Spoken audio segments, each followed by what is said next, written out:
Prezidente da Republika, José Ramos Horta, propõe Koperasaun Formasaun Polisia entre Timor, Leste e Angola.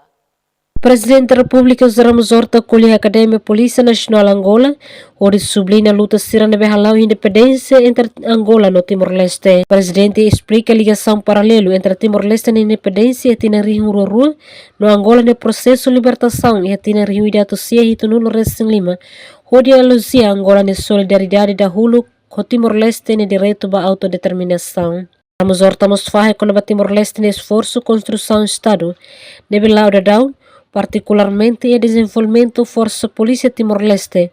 Horta explica que cada Timor-Leste mantém % no nulo, o se passou a polícia anterior sira no retangona. E a discurso e a academia diplomática Venâncio Timor e a Luanda, presidente oferece contabilidade ida, deveria com a viagem da Nação Unida para a independência no progresso sira termai. Ramos Horta sublinha a negociação internacional sira, deve complexo, deve lor Timor-Leste na liberdade, a ocupação indonésia, elogia que na sira, o líder mundial sira, Hanesan Kofi Annan, Nobili Clinton.